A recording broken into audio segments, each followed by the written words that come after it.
Back to Midlife by Design. Today's episode is a little bit of escapism, a little HRT for your soul, a little love for you, especially for the loons and loonlets who are obsessed with heated rivalry. I know the world is a dark place right now, and I don't want to deny that. And plus, also, I know that this show has been bringing me so much joy. And ultimately, feeling good is the key, is the way that we change the trajectory of what's happening outside. So, if you haven't watched Heated Rivalry, then this is your indication to hit pause and stop what you're doing and go watch it, because what the hell, where have you been? I am behind. The show came out November 28th, and it's taken me this long to actually watch it. And I'm so glad I finally did. And yes, I have 100% hopped on the bandwagon. And today's episode is a dive into the show, into Shane and Ilya's charts, just a little bit. And most importantly, taking a look at what I think are some of the lessons and some of the reasons that this show resonates so deeply with women, and especially midlife women. And if you aren't aware that it resonates so deeply, then hop on social media for a hot second and you'll see it plastered all over. There is a thriving community of loons, aka heated rivalry fans, over on Threads, and I am so here for the edits that people are doing. They're just amazing, and I love seeing people coming together to celebrate and be in community around a love story that is just so beautiful. So good. So I picked out a couple of random quotes on social media to give you a flavor of some of the conversations that are happening. I'll never not die over his chin grab on Shane. Every time. It's so passionate. I love them. It's like they cannot get enough of each other, like we will never get enough of them.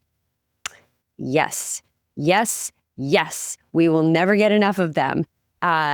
There is a term that's been coined called reheating, when you are rewatching the whole series again. And yes, that is me. Absolutely. These scenes give me butterflies in my stomach every time I see them. Their chemistry and harmony is beyond logic, which we are actually going to talk about some components of their chart that potentially can speak to that. I'm so happy for them, and they're not even real. I love this comment because it's so true. These are characters, but going back to the idea of story and how story resonates and why it resonates, because we see in it something that pulls at our heartstrings and that speaks to our souls. And we're going to talk about that. Somebody left a comment, I just finished Heated Rivalry, so now I'm going to watch Heated Rivalry. And yes, once you watch it, I think you will be able to relate as well if you haven't already. And someone wrote, I wish someone would kiss me like that. And this, I think, speaks to definitely one of the reasons that this series really resonates with women and with midlife women especially. Because we are here for the spice, believe me, like it is steamy. Yes, HRT, we are here for the heated rivalry therapy, and it ain't no hot flash watching those sex scenes. But it's also their relationship and their love story. And I think part of it is newness, right? And being able to be witness to that and feel those feelings in your body again is like, oh yeah, feels good. And also their whole community that has just popped up over this with fans all over the place having conversations and a feeling of togetherness. Somebody mentioned how Jacob Tierney and the boys have been holding us up since November 28th when the show dropped. And I think that's so true. So, of course, because I'm a human design nerd, I had to look up their charts. So the author of the books, Rachel Reid, actually has given their birth dates for Shane and Ilya. And so I got the birth dates from the author. And then I hopped on Instagram just to see if any astrologers had determined times. And I found some times from this woman, Astro Katya, on Instagram. I'll link her reel in the show notes, but she figured out the actual times based on their life events. Now, granted, these characters are only in their late teens and into their early 20s. So, understanding that there's not a whole lot of basis there to base it on, but I went with it and I was like, okay, I could see some of these things. Now, granted, yes, of course, these are characters, right, in a story. And so whenever we're, making suppositions about human design or astrology for characters in a chart, it's basically just an exercise in looking at how does the story play out and what are some elements that potentially could be there, and how do we see them coming, quote, to life. So let's first talk about the fact that both Shane and Ilya are projectors. Now, when I was watching the show, I was thinking that Ilya was a projector and Shane was a generator. And there's a big part of me that still believes that, but here's what's interesting. Connor Story, who plays Ilya, is a generator or a manifesting generator. And Hudson Williams, who plays Shane, is a projector. So I thought it's very interesting their types in real life versus the characters' types. So when I was watching it, I felt like, man, Ilya is definitely a projector. And I think that Connor Story plays this really well. And you can see this so clearly in their dynamics. It's like projectors are here to be seen. They thrive on recognition. And for Ilya, his recognition, what he was really craving was obviously from his family, right? And hoping that he would get recognition there, which unfortunately never came except from a mother who has long since died. And Shane, on the other hand, his recognition was more external. Like he felt, I think, supported by his parents, even though he did not tell them that he was gay. But his recognition was more with the various sponsorships that he had and all of the fans and the people looking up to him. And this plays out in their profiles as well, which we'll talk about in a second. I was looking at some other people's thoughts on why women are so drawn to this story. And part of what came out, which I think makes sense, and I'm curious what you think in the comments.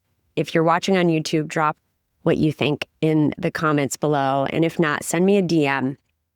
But I think there's a part of it where it's like when you have two of the same gender, there's no like dynamic that is strictly about gender that's coming into play, right? It's like you're both the same gender. So there's no like having to be the wife who has the mental load and is kind of responsible for holding the emotional load of the relationship versus the man who is traditionally having to hold up the monetary support or et cetera, right? Instead, you have peers, essentially. There's really a level playing field.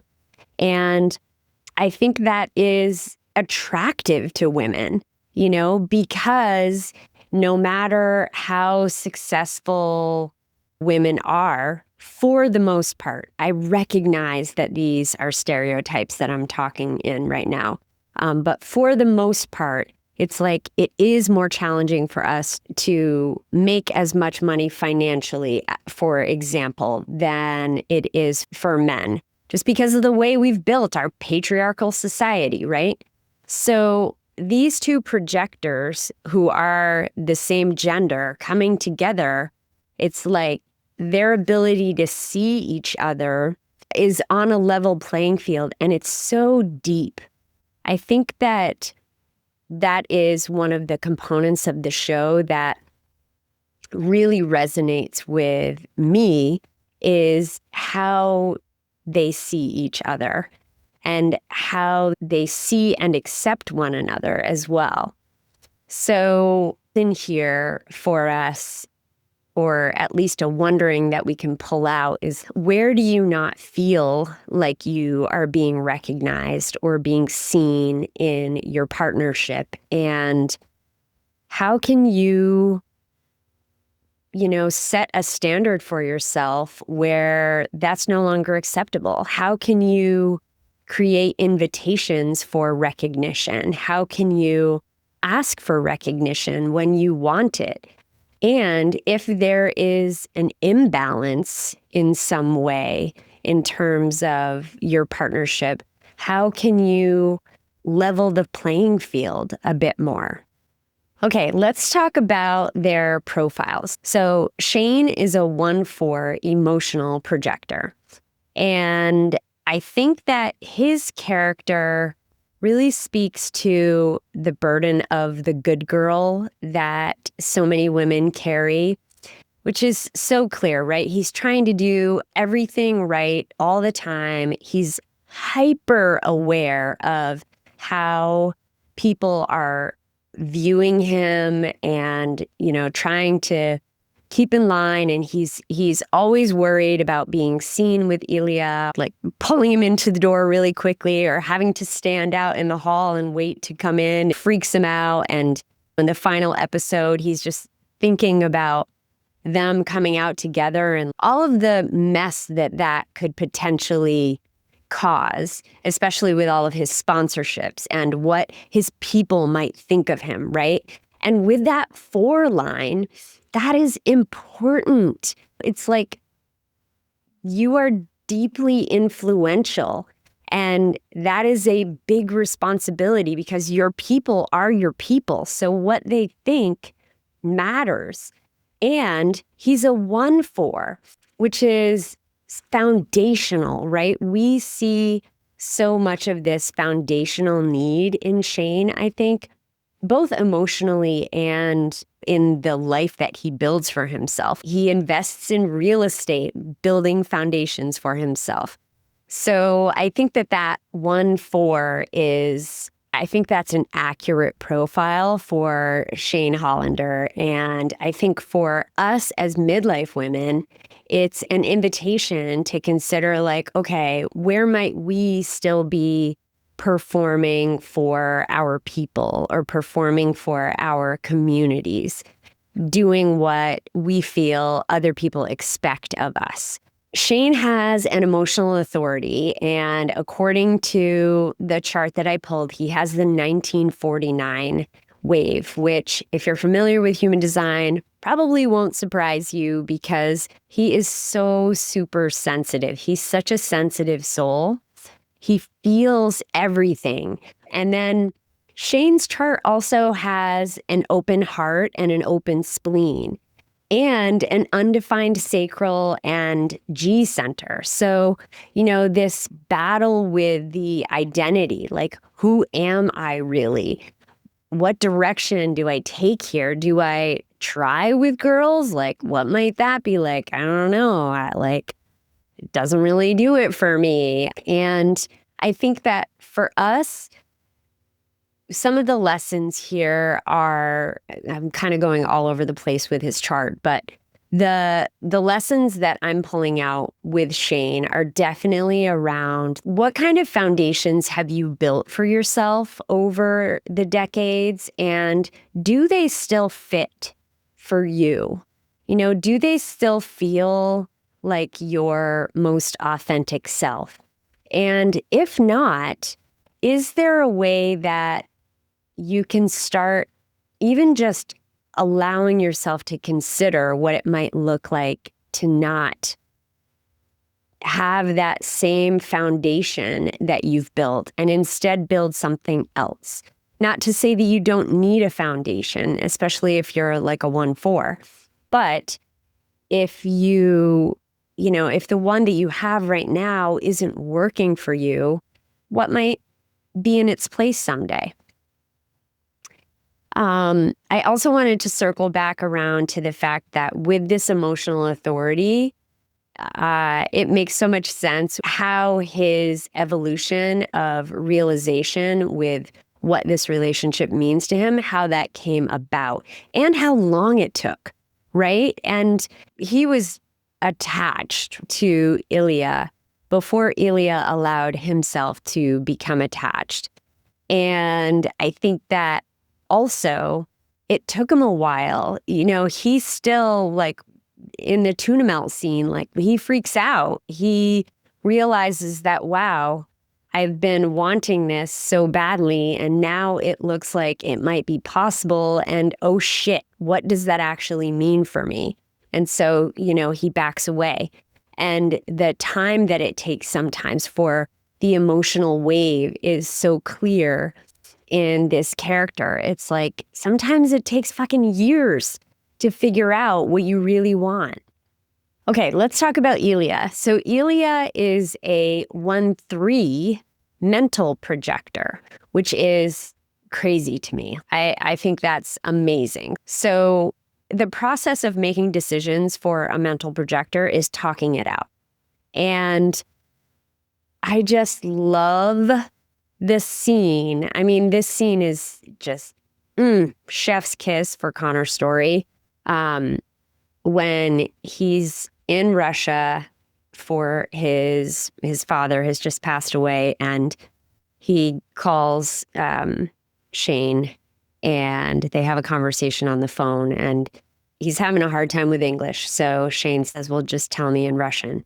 And so he goes on this long monologue, and I think that's such a beautiful example of him talking through how he's feeling and coming to realizations. This is how it sounds for a mental projector, to be able to use that voice to sort things out. And for Shane to just listen, to just be present, to not interrupt, obviously he's speaking Russian, and so Shane doesn't totally understand, but he can still hear the resonance in his voice, right? And I think this speaks so deeply to us as midlife women, because when's the last time you had a deep conversation with your partner like that? And you may not have a defined throat. I know for me, I don't. And in fact, all of my definition is in the lower part of my body graph. And actually articulating my thoughts and my feelings can be challenging sometimes. I mean, you even hear it in the cadence of my voice. You probably listened to this on 1.5, and I don't blame you. But having the opportunity to connect with somebody and use your voice to work something out is a beautiful thing, regardless of whether that is in your design or not. And I also think that it's such a beautiful way for this projector to feel seen, to feel recognized. This man who he deeply loves invites him in to just be himself.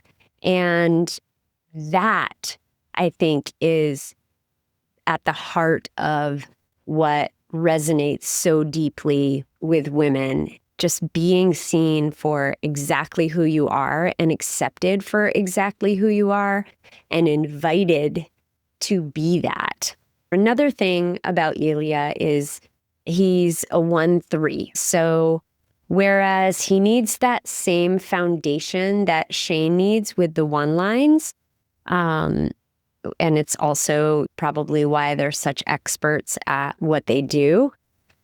He also is a little more fuck around and find out, whereas Shane is more like, I don't need to do like so much experimenting, right? And Ilya is bisexual. He likes women as well. So this plays out in the 3 line.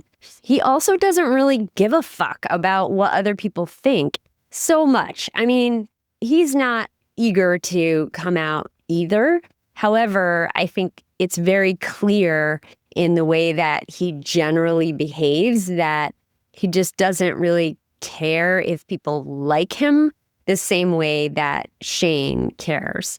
So I think that he's a great example of the opposite of that good girl energy, right? And like, how do we just not need people to like us? How do we be the asshole if we got to be the asshole sometimes and, own that? And also realize that it doesn't define you if you're an asshole at one point and you're willing to show your vulnerability in the next point. Humans are complicated, right? And everybody has their shadow and their light. And recognizing that and allowing that is the lesson here, I think, that Ilya shares with us. I want to circle back around really quickly to the dual projector idea here and how it relates to the consent piece. So consent during their sex scenes has been a big topic of conversation. And I think that this is such a beautiful thing that projectors have the ability to be really good at. Unfortunately, there's only like 20-ish% of the population of you. So you need to teach the generators more how to do this because generators are so like in response. We just want to do the thing. And Ilya does such a beautiful job every single time of just asking, is this okay? Does this work? Do you still want? Just constantly, very gently asking, is this okay? And that's the opportunity for the invitation. Even come to my room, stay with me. Those invitations that they are constantly giving to one another are such a beautiful aligned projector thing. And going back to the idea of the projector and the projector aura that is piercing, it sees things deeply. It reads people. And I think Shane and Ilya, they definitely see each other, right? And the interplay of what they're doing with their gaze toward one another, how they see each other across the ice when they're facing off against one another, how they see each other in the bedroom, the scene when Ilya pulls the chair up in the penthouse and watches Shane get himself off and just their eye contact and damn, I might need to take a break from this pod. Okay, I'm good. Coming back around, sisters. And in the club, the scene when Ilya is dancing with the girl and Shane is standing there and they're both staring at each other, those gazes are the perfect example of what it feels like to be looked at and seen by a projector. And I think in midlife, we want to be seen. We want to be not just wanted, but recognized for what we bring to the table, for our wisdom, for the beautiful women that we continue to become throughout midlife and beyond. And our society tends to instead turn us invisible. After we hit a certain age, all of a sudden we aren't seen. We become invisible. And I think that the way that Shane and Ilya see each other so deeply and recognize each other and who they truly deeply are, that resonates with women and midlife women.